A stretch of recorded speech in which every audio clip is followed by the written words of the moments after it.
السلام علیکم ورحمۃ اللہ وبرکاتہ۔ الحمد للہ رب العالمین والصلاة والسلام علی اشرف الانبیاء والمرسلین نبینا محمد بن عبد اللہ وعلی آلہ واصحابہ اجمعین، اما بعد۔ اعوذ باللہ من الشیطان الرجیم، بسم اللہ الرحمن الرحیم۔ ومن احسن قولا ممن دعا الى الله وعمل صالحا وقال انني من المسلمين ولا تستوي الحسنة ولا السيئة ادفع بالتي هي احسن فاذا الذي بينك وبينه عداوة كأنه ولي حميم وما يلقاها الا الذين صبروا وما يلقاها الا ذو حظ عظيم۔ ذی مرتبت صدر اجلاس حفظہ اللہ، دیگر علماء کرام، ذمہ داران مسجد توحید اور معزز سامعین، اللہ رب العالمین کا بے انتہا شکر و احسان ہے کہ اللہ تبارک و تعالیٰ نے مجھے اور آپ کو دنیا کے کروڑوں کروڑوں لوگوں میں سے چن کر اللہ نے ہم سب کو اللہ کا ماننے والا بنایا۔ اللہ کا شکر ہے کہ اللہ تعالیٰ نے ہمیں توحید کی دولت سے مالا مال کیا۔ اللہ کا احسان ہے کہ اللہ تعالیٰ نے مجھے اور آپ کو شرک جیسی گمراہی سے بچایا۔ اللہ تبارک و تعالیٰ مجھے اور آپ کو تا دم حیات توحید پر قائم رکھے۔ اللہ تعالیٰ مجھے اور آپ کو مرتے دم تک سنت کا شہدائی بنائے، آمین۔ محترم بھائیو، آج کا میرا موضوع ہے دعوت اللہ کی اہمیت اور فضیلت۔ اللہ تبارک و تعالیٰ نے مسلمانوں کو دو اہم ذمہ داریوں سے نوازا ہے۔ ہمارے اوپر دو ذمہ داریاں ہیں۔ ایک ذمہ داری ہے کہ جو لوگ اسلام کی دولت سے محروم ہیں، جو ایمان سے محروم ہیں، جو توحید کی دولت سے محروم ہیں، ان تک توحید کا پیغام پہنچانا، ان تک اللہ تعالیٰ کا تعارف پہنچانا، ان تک دین کا پیغام پہنچانا۔ دوسری ذمہ داری یہ ہے کہ جو اسلام کو پہلے سے مانتے ہیں، ان کے عقیدے کی فکر کرنا، ان کے اخلاق کی فکر کرنا، ان کی عبادتوں، ریاضتوں، ان کے دیگر سارے اعمال کی نگہبانی کرنا، یہ بھی ہماری ذمہ داری ہے۔ لیکن جو میرا موضوع ہے اس کا تعلق پہلے سے ہے، یعنی جو اسلام کو نہیں مانتے، جو توحید کی دولت سے محروم ہیں، جن کا اللہ تعالیٰ پر ایمان نہیں ہے، ان تک اسلام کا پیغام پہنچانا یہ ہماری ذمہ داری ہے۔ اور ان کے ذہنوں میں اسلام کے تعلق سے جو غلط فہمیاں بیٹھی ہوئی ہیں، ان غلط فہمیوں کو کلیئر کرنا، ان غلط فہمیوں کو صاف کرنا، ان کے ذہنوں کو صاف کرنا غلط فہمیوں سے بھی ہماری ذمہ داری ہے۔ محترم بھائیوں، مجھے اور آپ کو جاننا چاہیے کہ اگر کسی آدمی کو کسی بڑی شخصیت یا کسی بڑے لیڈر کے بارے میں کہنے کے لیے کہا جائے کہ بھائی آپ کی ذمہ داری ہے کہ فلاں بڑے آدمی کے بارے میں آپ بتانا ہے لوگوں کو، تو آدمی کے لیے خوشی کی بات ہے کہ مجھے موقع دیا گیا ہے کہ میں فلاں بڑی شخصیت کے تعلق سے پبلک کو بتاؤں۔ سب سے بڑی خوش نصیبی یہ ہے کہ آدمی کو سارے کائنات کے خالق اور مالک اللہ رب العالمین کی ذات کے سلسلے میں پبلک کو بتانے کا موقع ملے۔ ایک آدمی کے لیے اس سے بڑی بات کیا ہو سکتی ہے کہ اس کو اللہ تعالیٰ نے موقع دیا اللہ کے بارے میں بتانے کا، بہت بڑی بات ہے۔ ایک آدمی دوسرے انسان کے تعلق سے چند کلمات زبان سے ادا کر کے خوش ہوتا ہے، تو آپ سوچ سکتے ہیں اس آدمی کی خوشی کا کیا عالم ہوگا جس آدمی کو رب کائنات کے تعلق سے بتانے کا موقع ملے۔ بہت بڑی بات ہے۔ آپ صلی اللہ علیہ وسلم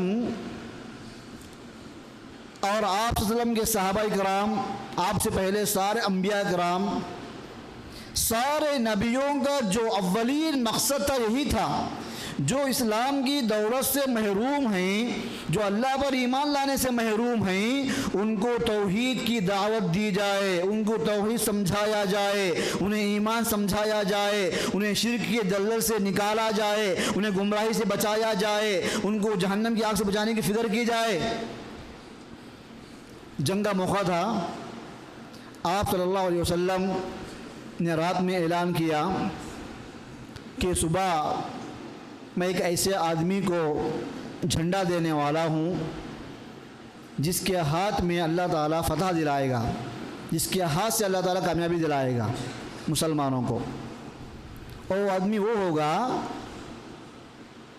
اللہ تعالیٰ کو اور اس کے رسول کو اس آدمی سے محبت ہے، اور وہ آدمی بھی اللہ رسول سے محبت کرتا ہے۔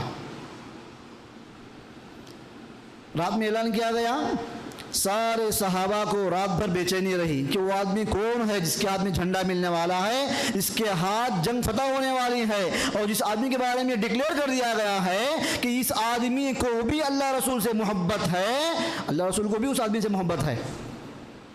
صحیح مسلم کی روایت ہے، حضرت عمر بن خطاب فرماتے ہیں رضی اللہ تعالیٰ عنہما، واللہ ما اردت الامارۃ الا یومئذ، اللہ کی قسم زندگی بھر کبھی مجھے امیر بننے کا شوق پیدا نہیں ہوا، لیکن آج وہ شوق پیدا ہو گیا۔ آج میرے دل میں شوق پیدا ہو گیا میں امیر بنوں، جھنڈا مجھے دیا جائے، اس لیے نہیں کہ میں بڑا دکھوں، میں بڑا نظر آؤں، کسی پر اپنا روب جماؤں، نہیں، بڑائی کے لیے نہیں، ریاکاری کے لیے، نعوذ باللہ، اس لیے کہ اعلان ہوا ہے جس کے ہاتھ میں جھنڈا ملنے والا ہے اس آدمی کو اللہ اس کے رسول اس سے محبت کرتے ہیں، اور یہ آدمی بھی اللہ رسول سے محبت کرتا ہے۔ اس خوشخبری کا میں مستحق بن جاؤں۔ جب صبح ہوئی تو اللہ کے رسول نے فرمایا، این علی، حضرت علی کہاں ہیں رضی اللہ عنہ؟ آپ نے بلایا ان کو آنکھیں آئی ہوئی تھیں، آپ نے اپنا تھوک، اپنا لعاب لگایا، شفایاب ہو گئے الحمدللہ، جھنڈا دیے اور فرمایا، فواللہ لأن یہدی اللہ بک رجلا واحدا خیر لک من حمر النعم، وفی روایہ خیر لک من الدنیا وما فیہا۔ اے علی، آپ جا رہے ہیں جنگ کرنے کے لیے، جنگ کرنے سے پہلے آپ کے اوپر ذمہ داری ہے کہ آپ ان کو اسلام کی دعوت دیں۔ اگر آپ کی دعوت سے ایک بھی آدمی ہدایت پر آتا ہے تو یہ آپ کے حق میں سرخ لال اونٹوں سے بھی زیادہ بہتر ہے۔ اس زمانے میں عرب کے پاس ان کی فیوریٹ چیز لال اونٹ تھے، ان کی پوری دنیا میں ان کی نگاہ میں سب سے افضل، سب سے بیسٹ چیز لال اونٹ، سب سے قیمتی چیز۔ اللہ کے رسول نے فرمایا، ایک آدمی ہدایت پاتا ہے آپ کے ذریعے، وہ لال اونٹوں سے بھی آپ کے لیے بہتر ہے۔ آپ گیس کرو کہ آپ کو کیا چیز پسند ہے، کہ ایسی چیز ہے جو سب سے بڑھ کے مجھے پسند ہے، اس سے بڑھ کوئی اور چیز نہیں ہے۔ تو آپ کی نگاہ میں جو بھی چیز سب سے بہتر ہے، اس سے بھی بہتر یہ ہے کہ ایک آدمی آپ کے ذریعے ہدایت پر آ جائے۔ محدثین نے لکھا ہے، آپ کے ذریعے ہدایت پانا کوئی آدمی، اس کے دو معنی ہیں۔ پہلا مطلب یہ ہے آپ نے اس کو سمجھایا، آپ نے اس کو دعوت دی، آپ نے اس کو ایمان کی طرف بلایا، وہ بندہ ایمان قبول کر لیا، ایک معنی یہ ہے۔ دوسرا معنی یہ ہے کہ محض آپ کی طرف سے اس تک دین کا پیغام پہنچ گیا، یہ بھی ایک معنی ہے۔ یعنی اگر آپ ایک آدمی کو توحید کی دعوت دیتے ہیں، اسلام کی دعوت دیتے ہیں، اسلام کے تعلق سے اس کے سامنے بات رکھتے ہیں، تو یہ آپ کے حق میں لال اونٹوں سے بھی زیادہ بہتر ہے۔ اور روایت کے اندر آتا ہے، دنیا اور دنیا کی تمام نعمتوں سے افضل یہ ہے کہ آپ کسی ایک بندے کو اسلام کی دعوت دو۔ اللہ اکبر۔ قرآن کہتا ہے وَمَنْ أَحْسَنُ قَوْلًا مِّمَّنْ دَعَا إِلَى اللَّهِ وَعَمِلَ صَالِحًا وَقَالَ إِنَّنِي مِنَ الْمُسْلِمِينَ، اس شخص سے بہتر کون ہو سکتا ہے جو لوگوں کو اللہ کی طرف بلائے، یعنی اللہ کی طرف بلانے والا سب سے بیسٹ انسان ہے، سب سے اچھا آدمی ہے۔ اور کون؟ وَعَمِلَ صَالِحًا، صرف بلاتا نہیں ہے بلکہ عمل بھی کرتا ہے، اس کی دعوت زبان سے بھی ہے، اس کی دعوت عمل سے بھی ہے۔ آپ سمجھائیں گے سامنے والے کو، اس کے ساتھ ساتھ آپ کا عمل اسلام کے مطابق رہے گا تو یہ آپ کا عمل خود دعوت بن جائے گا اس کے لیے۔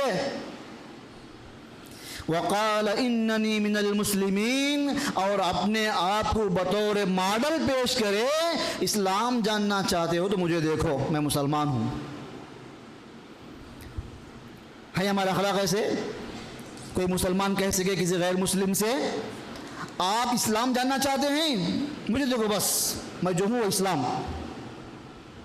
کتنا عمل چاہیے یہ بولنے کے لیے، ہمارے اخلاق کیسے ہونے چاہیے یہ بولنے کے لیے، ہمارا ایمان کیسا ہو یہ بولنے کے لیے، ہم عمل میں کتنا آگے بڑھنا چاہیے یہ بولنے کے لیے۔ یہ ایک مسلمان بندہ جب سچا پکا مومن بنتا ہے، اللہ کا فرما بردار بندہ بنتا ہے، نیک بندہ بنتا ہے، نماز کا پابند بنتا ہے، اس کے چہرے پہ داڑھی ہے، وہ بندہ جھوٹ نہیں بولتا، وہ بندہ خیانت نہیں کرتا، وہ بندہ گالی گلوچ نہیں کرتا، وہ بندہ چوری نہیں کرتا، وہ بندہ دھوکہ نہیں دیتا، وہ بندہ بدعت پر عمل نہیں کرتا، سنت پہ چلتا ہے، تب چل کے وہ بندہ بول سکتا ہے اسلام وہی ہے جو میں کر رہا ہوں۔ یعنی اگر کسی آدمی کے پاس اسلام کے تعلق سے پڑھنے کے لیے ٹائم نہیں ہے، اگر کسی غیر مسلم کے پاس اسلام کے تعلق سے معلومات حاصل کرنے کے لیے ٹائم نہیں ہے تو وہ مسلمان کو دیکھ کے سمجھ جائے کہ اسلام کیا ہے۔ اللہ اکبر۔ انبیاء ایسے ہی تھے، صحابہ ایسے ہی تھے۔ عبداللہ بن سلام نے کیا کہا رضی اللہ عنہ، یہودی عالم تھے، جب وہ اللہ کے نبی کو دیکھے تو انہوں نے کہا اللہ کی قسم یہ جھوٹے کا چہرہ نہیں ہو سکتا۔ مسلمانوں کو اپنی زبان سے بھی دعوت دینی چاہیے اور اپنے عمل سے بھی دعوت دینی چاہیے۔ ہمارا عمل اسلام کا ترجمان ہے، ہمارا عمل اسلام کی دعوت ہے، ہمارے اخلاق اسلام کی دعوت ہے۔ ظالم سے لیا ظلم کا بدلہ نہ کسی وقت، ظالم سے لیا ظلم کا بدلہ نہ کسی وقت، مارا بھی تو اخلاق کی تلوار سے مارا۔ اللہ کے نبی کے ایسے اخلاق تھے کہ جن جن لوگوں نے پبلک کے ذہنوں کو خراب کیا تھا، ان کے ذہنوں کو غلط فہمیوں سے بھر دیا تھا، غلط سلط باتیں بتا کر کے، وہ سارے لوگوں کے ذہن صاف ہو گئے جب انہوں نے اللہ کے نبی کو لائیو دیکھا۔ ارے آدمی تو ایسا ہے، لوگوں نے ایسا کہا تھا، معاملہ الٹا ہے۔ مشہور واقعہ صحیح بخاری کا ہے، حضرت ثمامہ بن عسال رضی اللہ عنہ کو جب قید کر کے لایا گیا، مسجد نبوی کے ستون سے باندھ دیا گیا، 3 دن بندے رہے ستون سے۔ آپ صلی اللہ علیہ وسلم آتے، پوچھتے آپ کا کیا حال ہے، تو بولتے کہ میں ایک مجرم ہوں، اگر آپ قتل کریں گے تو آپ کا حق ہے، چھوڑ دیں گے تو آپ کی مہربانی۔ دوسرے دن آپ قتل کریں گے تو آپ کی مرضی، وہ آپ کا حق ہے، چھوڑ دیں گے تو آپ کی مہربانی۔ 3 دن کے بعد اللہ کے وسلم نے حکم دیا کہ ثمامہ کو آزاد کر دو، ثمامہ کو چھوڑ دو۔ جیسے ہی ان کو چھوڑا گیا، بازو باغیچے میں گئے، غسل کر کے آئے، کلمہ پڑھ کے مسلمان ہو گئے، اس لیے کہ انہوں نے دیکھا، پریکٹیکل ماحول دیکھا انہوں نے کہ مسلمان کیسے ہوتے ہیں، صحابہ کرام آپس میں کیسے محبت کرتے ہیں، مسجد کو آتے ہیں، ملنساری سے رہتے ہیں، محبت سے رہتے ہیں، ان کے دل پورے ایک ہیں۔ انہوں نے صحابہ کرام کو غور کیا، دیکھا اور فیصلہ کر لیا اس مذہب کے ماننے والے اتنے اچھے ہو سکتے ہیں تو مذہب کتنا اچھا رہے گا۔ اس کے بعد کہا اللہ کے رسول اللہ کی قسم میری نگاہ میں دنیا میں سب سے بدتر اگر کوئی دین تھا تو دین اسلام تھا۔ آج کلمہ پڑھنے کے بعد میری نگاہ میں سب سے پیارا دین دین اسلام ہے. اللہ اکبر. وہی دین جو کل تک سب سے بدتر آج سب سے بہتر. اے اللہ کے نبی، میری نگاہ میں سب سے برا اگر کسی کا چہرہ تھا تو آپ کا چہرہ سب سے برا چہرہ تھا، لیکن آج کلمہ پڑھنے کے بعد سب سے پیارا چہرہ وہ آپ کا چہرہ ہے. اللہ اکبر صلی اللہ علیہ وسلم. کیا اخلاق. اللہ اکبر. کیسے متاثر ہوئے، کیسے اثر لیے اپنے دل کے اوپر اللہ کے نبی کے اخلاق سے اور صحابہ کے اخلاق سے. وعامل صالحا، مسلمان وہ ہے جو لوگوں کو دعوت دے اپنی زبان سے بھی اپنے عمل سے بھی. آپ کا عمل دین کی دعوت کا ذریعہ بن جائے. محترم بھائیوں، مسلمانوں کا کوئی بھی عمل دین اسلام کے تعلق سے غلط فہمیاں پیدا کرنے کا ذریعہ نہیں بننا چاہیے. ہمارے اچھے اخلاق کو دیکھ کر کے غیر مسلم اپنا ذہن صاف کرے. ایسا نہ ہو کہ ہماری برائی دیکھ کر کے وہ اسلام کو غلط سمجھے. اللہ اکبر. کتنے ایسے لوگ ہیں جو فیلڈ میں لائیو کہتے ہیں اگر دین سچا ہے، اسلام سچا ہے تو مسلمان برے کیوں ہیں؟ اگر اسلام سچا ہے تو مسلمان شراب کیوں پیتے ہیں؟ اسلام سچا ہے، مسلمان دھوکہ کیوں دیتے ہیں؟ یعنی ان کو اسلام میں آنے سے باز روک رہی ہے، اسلام کے ماننے والے صحیح نہیں ہیں. محترم بھائیوں، ہمارا عمل بھی دین کی دعوت بن جائے. ہم دیکھتے ہیں یہ سوشل میڈیا کا دور ہے، ہر بات آن کی آن میں پوری دنیا پہنچ جاتی ہے. پوری دنیا اس حربے کو استعمال کرتے ہوئے دشمنان اسلام نے اسلام کے تعلق سے خوب غلط فہمیاں پھیلائی ہیں. اللہ کی ذات کے تعلق سے، رسول کی ذات کے تعلق سے، قرآن کے تعلق سے، دین کے تعلق سے، اسلامی تعلیمات کے تعلق سے ایسی غلط فہمیاں پھیلا دی گئی ہیں کہ عام سے عام لوگوں کے ذہن بھی اس سے خراب ہوتے جا رہے ہیں. اگر غلط فہمیاں آ رہی اسلام کے تعلق سے، دور کون کریں گے؟ اس کو غیر مسلم کرے گا، مسلمان کرے گا؟ سوچئے، غلط فہمیاں آئی اسلام کے بارے میں، کون دور کریں گے؟ وہ اسلام کے ماننے والے یا نہیں ماننے والے؟ جو مانتے وہ دور کریں گے نا. ہم اسلام کو مانتے ہیں، ہماری ذمہ داری ہے کہ ہم دور کریں اس کی غلط فہمی کیا ہے. ورنہ پھر کیا ہوگا؟ اگر ہم صحیح عقیدہ نہیں سیکھیں گے، ایمان نہیں سیکھیں گے، اعمال نہیں سیکھیں گے، ہم دوسروں کو دعوت دینا تو بہت دور کی بات. ہمارے کئی سارے نوجوان کالج کی لائف میں مبتلا ہو کر کے اپنے دین سے دور ہو رہے ہیں، اپنے ایمان کا سودا کر رہے ہیں. ہماری کئی بچیاں اپنا ایمان چھوڑ رہی ہیں. ڈبل کام ہمارا. جو مسلمان، جو ہمارا کیپٹل ہے اس کو بچا کے رکھنا، اس میں اور دوسروں کو یہ پیغام پہنچانا. سب سے زیادہ ایک 5-6 سال پہلے جو ہنگامہ کیا گیا، آپ صلی اللہ علیہ وسلم کی شادیوں کا مسئلہ لے کر کے کہ آپ صلی اللہ علیہ وسلم نے چھوٹی لڑکی سے شادی کیوں کی؟ حضرت عائشہ سے رضی اللہ عنہا. ایک نوجوان کہتا ہے اگر اللہ کے نبی وہ کام نہ کرتے تو اچھا ہوتا. اللہ اکبر. کیا ایمان ہے! اللہ کے نبی کے سلسلے میں شادی کا فیصلہ اللہ تعالیٰ کا فیصلہ تھا. کیا اللہ غلط ہے؟ نعوذ باللہ. کیا نبی غلط ہے؟ نعوذ باللہ. ایمان نہ ہونے کی وجہ سے، معلومات نہیں. ہم کو چاہیے تھا کہ ہم اس غلط فہمی کو دور کرتے دوسروں کے دماغوں سے. ہم خود بھر رہے ہیں اپنے دماغ میں. صحیح بخاری کی روایت ہے، حضرت جبرائیل علیہ السلام آئے خواب میں اللہ کے نبی کے پاس، تحفہ لائے. تحفہ لا کر کے پیش کیا، اللہ کے نبی آپ کے لیے تحفہ ہے. بخاری کی روایت ہے. جو تحفہ کپڑے میں لپٹا ہوا تھا، تو آپ صلی اللہ علیہ وسلم نے کپڑا ہٹایا تو دیکھا کہ اندر حضرت عائشہ ہی رضی اللہ عنہا. کہا اِن هَذَا مِنْ عِنْدِ اللَّهِ يُمْضِهِ، اگر یہ اللہ تعالیٰ کی طرف سے فیصلہ ہے تو یہ فیصلہ پورا ہو کر رہے گا. یعنی اللہ کے نبی کا حضرت عائشہ سے شادی کرنا یہ اللہ کا فیصلہ ہے۔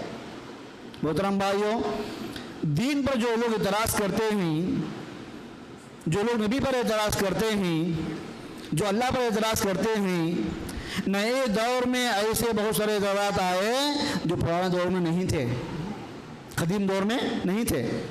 آپ جانتے ہیں کہ آپ صلی اللہ علیہ وسلم کو کفار مکہ نے کیا الزام دیا؟ یہاں تک لوگوں نے کہا یہ محمد صلی اللہ علیہ وسلم، یہ محمد شاعر ہیں، محمد صلی اللہ علیہ وسلم کاہن ہیں، یہ محمد مجنون ہے، نعوذ باللہ، پاگل کہہ لوگوں نے اللہ کے نبی کو۔ اللہ تعالیٰ نے تسلی دی، ما انت بنعمت ربک بمجنون، اے محمد صلی اللہ علیہ وسلم، اللہ کے فضل و کرم سے آپ مجنون نہیں ہیں، آپ پاگل نہیں ہیں۔ اللہ نے تسلی دی۔ آپ صلی اللہ علیہ وسلم کیا شاعر تھے؟ لیکن لوگوں نے شاعر کہا۔ کیا اللہ کے نبی کاہن تھے؟ لیکن لوگوں نے کاہن کہا۔ کیا اللہ کے نبی مجنون تھے؟ لیکن لوگوں نے مجنون کہا۔ جو اللہ کے نبی نہیں تھے وہ انہوں نے کہا۔ غلط سلط الزامات لگانے والے بھی حضرت عائشہ کے واقعے کو ایشو نے بنائے۔ اللہ اکبر، سوچ کر دیکھیے، آپ صلی اللہ علیہ وسلم کو پاگل کہنے والے، شاعر کہنے والے، کاہن کہنے والے بھی یہ الزام نے لگائے کہ چھوٹی بچی سے شادی کیوں کیا۔ مطلب یہ ہے کہ وہ معاشرے میں، وہ زمانے میں، اس دور میں چھوٹی لڑکیوں سے شادی کرنا کوئی عیب کی بات نہیں تھی، یہ ہر آدمی بات مانتا ہے، یہاں تک کہ کفار کے سردار بھی اس بات کو مانتے ہیں کہ چھوٹی بچی سے شادی ہو سکتی ہے۔ اعتراض کرنے والوں نے جھوٹا اعتراض کیا لیکن انہوں نے اس مسئلے کو نہیں اٹھایا۔ محترم بھائیوں، آپ صلی اللہ علیہ وسلم نے جو بھی کیا صحیح کیا، یہ ہمارا ایمان ہے، اس کے بغیر مسلمان ہے ہی نہیں۔ آپ صلی اللہ علیہ وسلم نے جو بھی کہا صحیح کہا، یہ ہمارا ایمان ہے۔ وَمَا يَنْطِقُ عَنِ الْهَوَىٰ إِنْ هُوَ إِلَّا وَحْيٌ يُوحَىٰ۔ آپ صلی اللہ علیہ وسلم جو بھی اپنی بات زبان سے نکالتے ہیں وہ اللہ کی وحی ہوتی ہے۔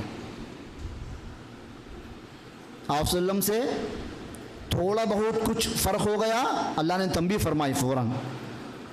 آپ سب دعوت دے رہی سرداران قریش کو، قریش کے بڑے بڑے لوگوں کو، ایک نابینا صحابی آئے آپ سے بات کرنے کے لیے، تو اللہ کے نبی نے سوچا کہ بھائی بعد میں بات، وہ تو صحابی ہیں، بعد میں بات کریں گے، اب جو لوگ بیٹھے ہوئے ہیں بڑے بڑے لوگ ہیں، یہ کفار مکہ ہیں، قریش کے سرداران ہیں، ان سے بات کریں گے پہلے۔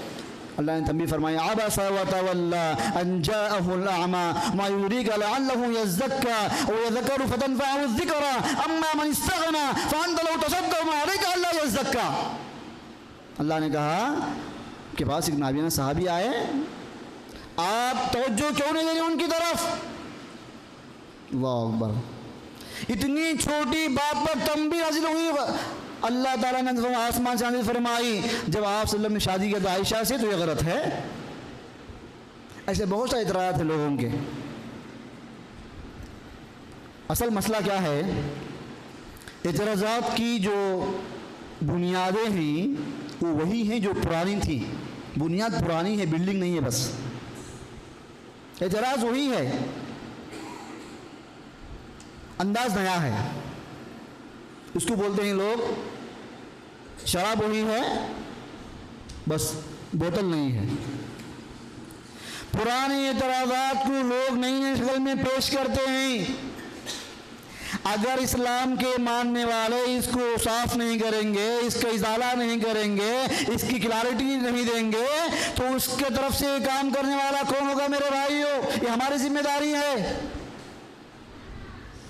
اسلاف کا مشہور مقولہ ہے، الناس اعداء لما جہلوا، لوگ جس چیز کے بارے میں جاہل ہوتے ہیں لوگ اس سے دشمنی کرتے ہیں۔ جو آپ نہیں جانتے اسی آپ کیا بن جاتے ہیں؟ دشمن بن جاتے ہیں۔ جب آپ اسلام کے تعلق سے غلط فہمیوں کا ازالہ کریں گے، دور کریں گے، تو دیکھیں قرآن کہتا ہے ادفع بالتی ہی احسن آپ برائی کا خاتمہ کرو اچھائی کے ذریعے. پتھر کا جواب پتھر سے نہیں دیا جائے گا، گالی کا جواب گالی سے نہیں دیا جائے گا، نگیٹو کا جواب نگیٹو سے نہیں دیا جائے گا. آپ جواب دیں گے برائی کا اچھائی سے، آپ جواب دیں گے گالی کا اچھائی سے، آپ جواب دیں گے پتھر کا پھولوں سے.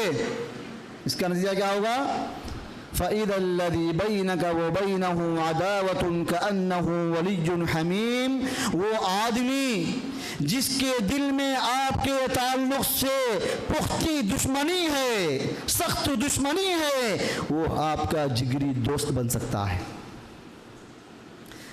وہ آپ کو غلط مان رہا ہے اس لیے کہ وہ غلط فہمی کا شکار ہے. جب غلط فہمی اس کی دور ہوگی تو وہ آپ کو صحیح مان لے گا. سوشل میڈیا کے زمانے میں ہم دیکھتے ہیں اتنی تیزی کے ساتھ لوگ پھیلا رہے ہیں غلط فہمیوں کو. اگر ہم بھی اسی اسپیڈ میں کام نہیں کریں گے، اسی رفتار میں کام نہیں کریں گے، ہم دھیمی رفتار سے کام کریں گے تو ان کی فتنوں کی رفتار زیادہ ہوگی، ہمارے کام کی رفتار کم ہوگی تو کام کم ہوگا. جس رفتار سے وہ جا رہے ہیں ہمیں ان کو فالو کرنا پڑے گا. اور ہم جانتے ہیں ہم ایک ایسے ملک میں رہتے ہیں، اس ملک کے اندر ہر مذہب کے ماننے والے کو اس مذہب کو ماننے کا ادھیکار ہے. ہر مذہب کا ماننے والا اپنے مذہب کی تبلیغ کر سکتا ہے، اپنے مذہب پہ چل سکتا ہے، عمل کر سکتا ہے. اگر اس آدمی کے مذہب کے تعلق سے غلط فہمیاں پائی جا رہی ہیں اس کو دور کر سکتا ہے. وہ محترم بھائیوں، جب تک آدمی کا ذہن صاف نہیں ہوگا تب تک آدمی اسلام کی طرف اپنا رجحان ظاہر نہیں کرے گا. مجھے آپ کو جاننا چاہیے کہ اللہ تبارک و تعالیٰ نے جو ذمہ داری دی ہے وہ ذمہ داری ہر مسلمان کے اوپر اس کی طاقت کے حساب سے فرض ہے. قرآن کہتا ہے کنتم خیر امۃ اخرجت للناس تأمرون بالمعروف وتنہون عن المنکر. اے لوگوں، تم کو پیدا کیا گیا ہے لوگوں کے فائدے کے لیے، لوگوں کو دعوت دینے کے لیے. تمہارا کام ہے کہ تم بھلائی کا حکم دو، برائی سے روکو. ہر بھلائی پھیلانا ہماری ذمہ داری ہے، چاہے توحید سے لے کر کے چھوٹی چھوٹی سنت تک ہم پھیلائیں گے. ایسے ہی ہم برائی سے روکیں گے، چاہے بڑی برائی ہو چاہے چھوٹی برائی ہو. مجھے آپ کو جاننا چاہیے کہ آپ صلی اللہ علیہ وسلم کی طلب کیسی تھی لوگوں کو جہنم سے بچانے کے لیے.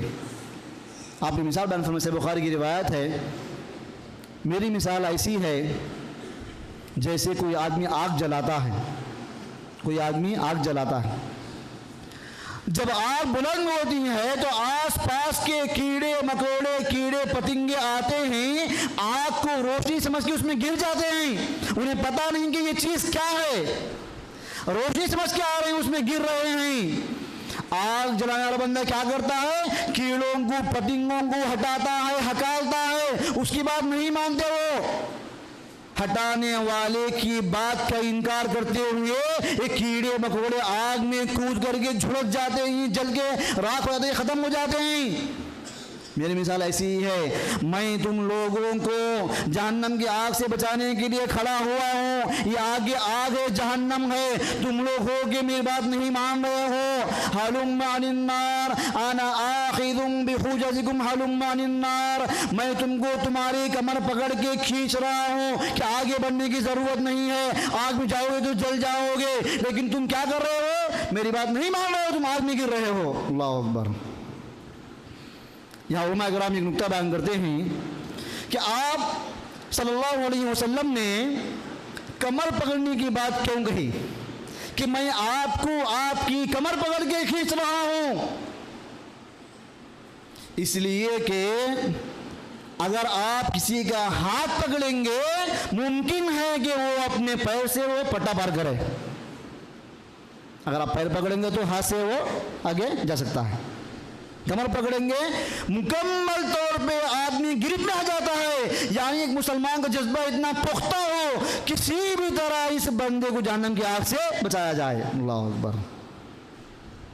قرآن کہتا ہے وما ارسلناک الا رحمتا للعالمین، اے اللہ کے نبی ہم نے آپ کو سارے عالموں کے لیے کیا بنا کر بھیجا؟ رحمت بنا کر بھیجا ہے۔ آپ کی رحمت کا تقاضا یہ ہے کہ اللہ تبارک و تعالیٰ نے سارے انسانوں سے وعدہ لیا تم دنیا میں جاؤ گے، پیدا ہوگے تو میرے ساتھ شرک نہیں کرنا۔ الست بربکم، الست بربکم، سب نے کیا کہا؟ بلا، کیوں نہیں اے اللہ، آپ ہمارے رب ہیں، آپ ہمارے معبود ہیں، ہم آپ کی بندگی کریں گے۔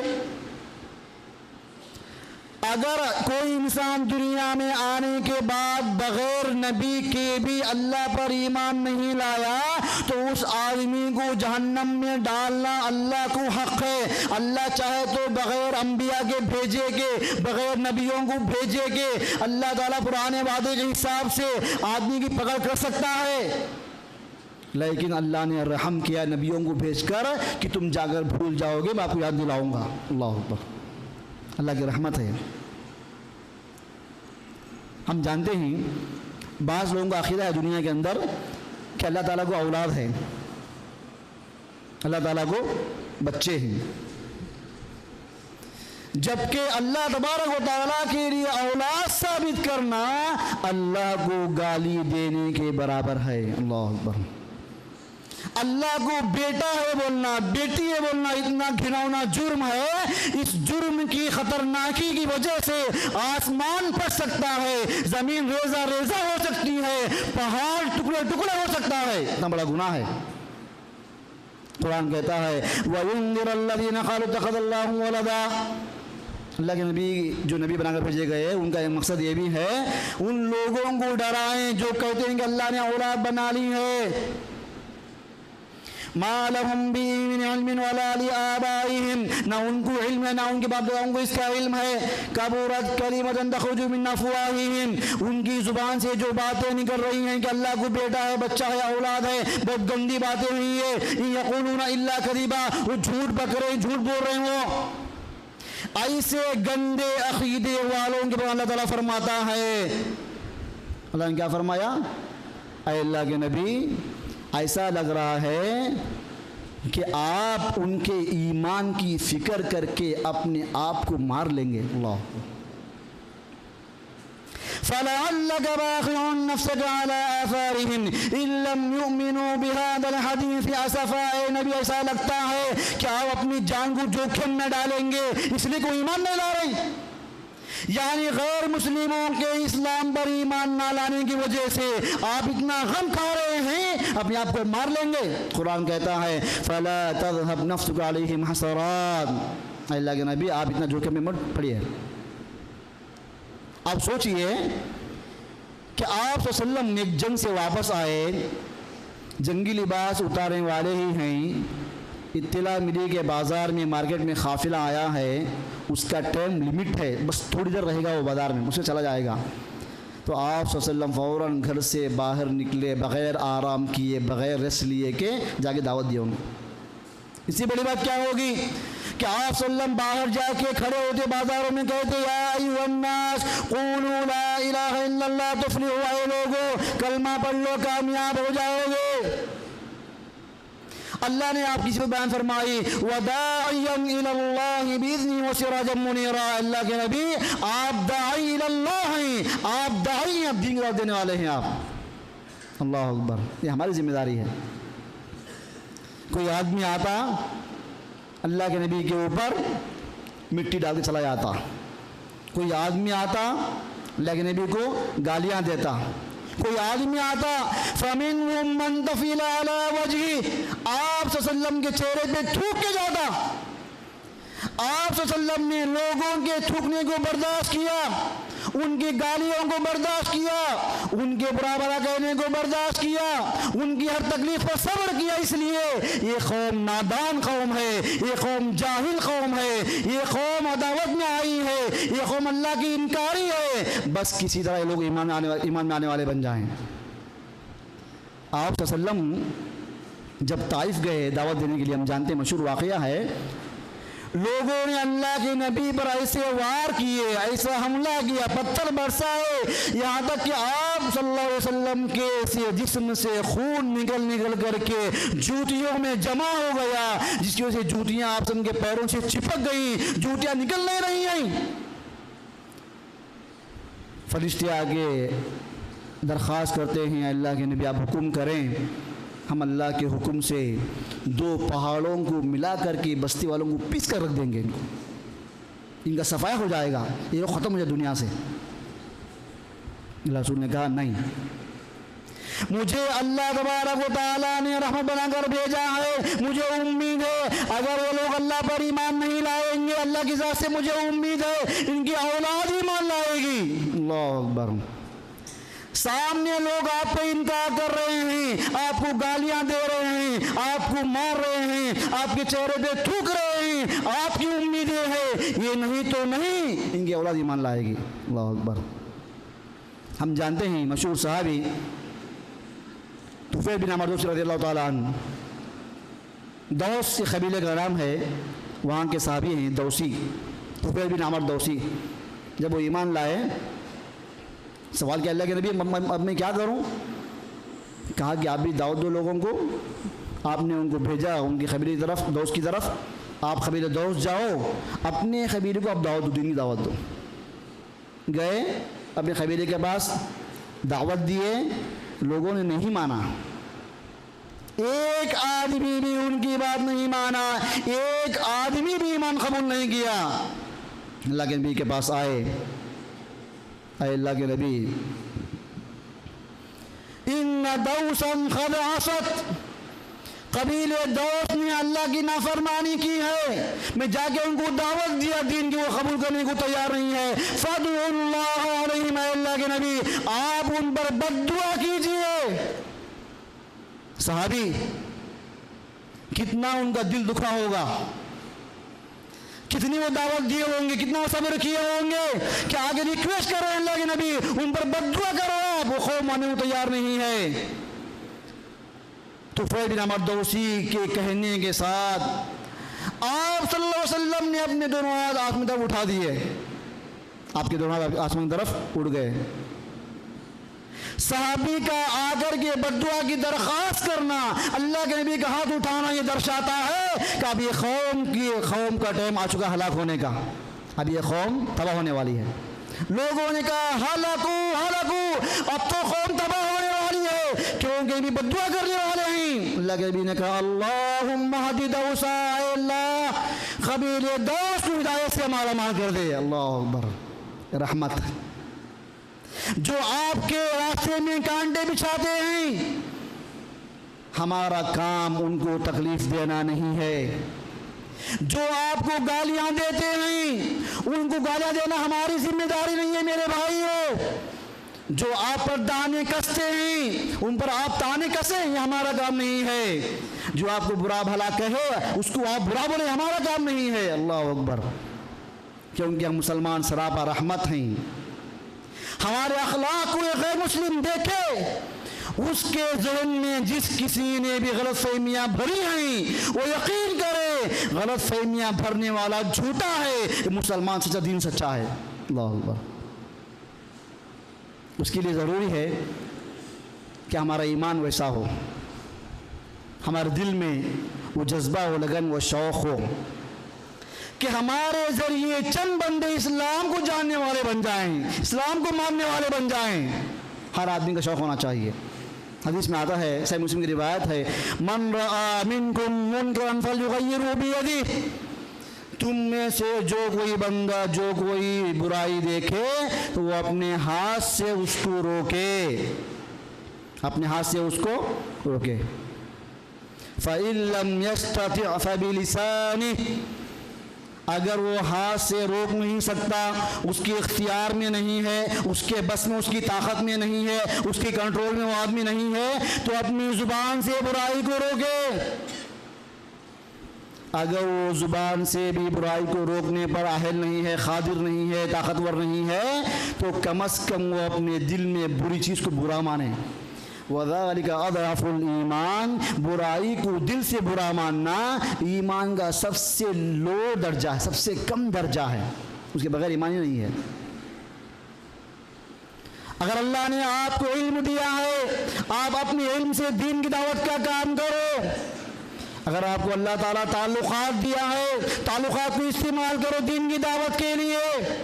اگر اللہ آپ کو مال سے نوازا ہے، وہ اپنا مال لگاؤ دین کے راستے میں، یہ آپ کی ذمہ داری ہے میرے بھائیوں۔ محترم بھائیوں، اسلام کے تعلق سے غلط فہمیاں کتنی بھی پھیلیں، لیکن اسلام کا مستقبل روشن ہے، اسلام کا مستقبل کامیاب ہے، اسلام کا مستقبل واضح ہے۔ ساری کائنات کے لوگ مل کر بھی اسلام کو مٹانا چاہیں گے، ہرگز مٹا نہیں پائیں گے، کیونکہ اللہ تعالیٰ کا دین ہے، یہ کسی آدمی کی کمیٹی سوسائٹی نہیں ہے۔ دنیا میں کیا ہوتا ہے؟ آپ کی ایک پارٹی ہے، آپ کی ایک پارٹی ہے، اگر 5-6 پارٹیاں مل کر کے ایک ہو جائیں گی تو آپ کی پارٹی کو کمزور کر دیں گے۔ یہ دنیا کا ضابطہ ہے، دنیا کا اصول ہے۔ آپ کی ایک سوسائٹی ہے، آپ کی ایک کمیٹی ہے، آپ کمیٹی کا اپوزٹ میں آیا اور 4-5 کمیٹیوں کو لے کر آیا تو آپ کمزور پڑ جائیں گے۔ ایسا ہی لوگ دین کو بھی سمجھتے ہیں، یہ ان کی غلط فہمی ہے۔ جب آپ صلی اللہ علیہ وسلم نبی بنائے گئے اس وقت کیا طاقت تھی مسلمانوں کی؟ کوئی طاقت نہیں، کوئی اقتدار نہیں، کوئی حکومت نہیں، کوئی چلتا نہیں، کوئی غلبہ نہیں۔ اللہ کے نبی اکیلے، یہاں تک کہ جب مسلمان تکلیفوں سے برداشت سے جب تکلیفیں باہر ہو گئی تو مسلمان تکلیفوں پر صبر نہ کرتے ہوئے جب اللہ نے حکم دیا کہ اب یہاں سے نکل کے مدینہ چلے جاؤ تو کئی سارے صحابہ چھپ چھپ کر نکلے مدینہ جانے کے لیے۔ اگر کفار دیکھ لیں گے پکڑ لیں گے، ان کو ماریں گے، اتنا خوف، اتنا ڈر، کیونکہ مسلمان کے ہاتھ میں کچھ بھی نہیں، نہ حکومت ہے، نہ اقتدار ہے، نہ چلتا ہے، نہ کوئی بات سننے والا، کوئی بات ماننے والا ہے۔ اللہ کے نبی، ایک اکیلے اللہ کے نبی، ابو بکر ایمان لائے بڑے لوگوں میں، علی ایمان لائے بچوں میں، اور خواتین میں خدیجہ ایمان لائی۔ 400 ہوتے ہوتے ایسی تعداد بن گئی، کیا کوئی کہہ سکتا ہے کہ اللہ کے نبی نے زبردستی کی اسلام لانے کے لیے کسی کے اوپر؟ کیا زبردستی ہے؟ طاقت ہی نہیں ہے، زبردستی کیا کریں گے؟ اسلام کے اندر، اسلام کی فطرت میں قدرت نے لچک دی ہے، اسلام کی فطرت میں قدرت نے لچک دی ہے، اتنا ہی ابھرے گا جتنا کہ دبائیں گے۔ جس آدمی نے دنیا میں اسلام کو بدنام کیا وہ اپنی آنکھوں سے دیکھا، بدنام کرنے سے اسلام بدنام ہونے والا نہیں ہے، اسلام بلکہ عام ہوگا۔ دبائیں گے، ابھرے گا، روکیں گے اور آگے بڑھے گا، ختم کرنے کی فکر کریں گے اور آگے بڑھے گا اسلام، کیونکہ اسلام کو پھیلانا اللہ کی ذمہ داری ہے، تمہارا کام سے اسلام ختم نہیں ہوگا۔ ابن کثیر رحمہ اللہ نے سمجھایا مثال سے، قرآن جو کہتا ہے یریدون لیطفئوا نور اللہ بافواہہم واللہ متم نورہ ولو کرہ الکافرون، لوگ چاہتے ہیں کہ اپنے پھونکوں سے، اپنے منہ سے اسلام کو ختم کر دے، لوگ چاہتے ہیں ایسا، اللہ چاہتا ہے اسلام کو آگے بڑھائے، لوگ چاہ رہے اسلام ختم ہو جائے، اللہ چاہ رہے اسلام باقی رہے، کس کی چلے گی؟ اللہ چاہتا ہے کہ دین ختم نہیں ہوگا، لوگ چاہتے دین ختم ہو جائے، کس کا مقابلہ کس سے ہو رہا ہے؟ اللہ اکبر۔ لوگ چاہتے ہیں دین کو ختم کرے اپنے منہ سے، مطلب اپنی منہ سے غلط باتیں بتا کر کے، اعتراض کر کر کے، بدنام کر کر کے، کیسی بھی کر کے اسلام کو ختم کیا جائے۔ ابن کثیر رحمہ اللہ مثال دیتے فرماتے ہیں جو بھی آدمی اسلام کو ختم کرنا چاہتا ہے اس کی مثال ایسا ہی ہے جیسا کہ کوئی آدمی اپنے منہ سے پھونک کے سورج کی روشنی ختم کرے۔ یہ ایک آدمی اگر کوئی اپنے منہ سے پھونک مار کے چاند کی روشنی ختم کرنا چاہتا ہے اور سورج کی روشنی کو، کیا یہ پاسبل ہے؟ کیا یہ ممکن ہے؟ اتنا ہی امپاسبل ہے لوگوں کا دین ختم کرنا۔ لِيُظْهِرَهُ عَلَى الدِّينِ كُلِّهِ، اسلام آیا غالب ہونے کے لیے، اسلام آیا ہے پھیلنے کے لیے، اسلام آیا ہے ابھرنے کے لیے، کسی کے ختم کرنے سے دین ہمارا ختم ہونے والا نہیں ہے میرے بھائیوں۔ اصل مسئلہ کیا ہے؟ اسلام ہے ایک گاڑی ہے، گاڑی چل رہی ہے، ہم ہاتھ لگائیں گے ہم بھی ڈھک لے ویسا، اتنا ہی ہے۔ کیا آپ سمجھتے ہیں اگر سارے مسلمان دین پھیلانا بند کر دیں گے، دین کی دعوت دینا بند کر دیں گے، اسلام ختم ہو جائے گا دنیا سے؟ نہیں، اسلام دنیا سے ختم ہونے والا نہیں ہے، اسلام پھیلتا ہی رہے گا، بس ہم اس میں حصہ لے، یہ ہماری خوش نصیبی ہے۔ آخری بات میرے بھائیوں، اکثر لوگ یہ سمجھتے ہیں کہ دین کی دعوت دینے کے لیے عالم ہونا ضروری ہے۔ نہیں میرے بھائیوں، علماء کا فتویٰ موجود ہے، جو بات آپ بتا رہے ہیں کسی بھی انسان کو، اس بات کا آپ عالم ہونا ضروری ہے۔ جو بتا رہے آپ وہ جاننا، آپ دلیل کے ساتھ ایک بات بول رہے آپ، یہ بات آپ کو معلوم ہو دلیل کے ساتھ، ایسا نہیں کہ کہیں سنے بول دیا، ایسا نہیں ہونا چاہیے۔ جن کو ہم دعوت دیتے ہیں دین کی، ان کی اقسام ہیں۔ بعض لوگ ایسے ہوتے ہیں جو پڑھے لکھے ہوتے ہیں، بعض لوگ بالکل جاہل ہوتے ہیں، بعض بالکل ان پڑھ ہوتے ہیں۔ ہر مسلمان اپنی اپنی طاقت کے مطابق دین کی دعوت کا کام کرے گا انشاءاللہ۔ آپ کے پاس جو معلومات ہیں، آپ کے پاس جو نالج ہے، آپ کے پاس جو علم ہے، آپ کے پاس جو ٹیلنٹ ہے، اس لحاظ سے آپ کام کریں گے دین کا انشاءاللہ، کریں گے انشاءاللہ، انشاءاللہ کریں گے۔ میں شکر گزار ہوں جمیع الحدیث سندیال کا اور وجد توحید کا کہ آپ نے مجھے موقع دیا۔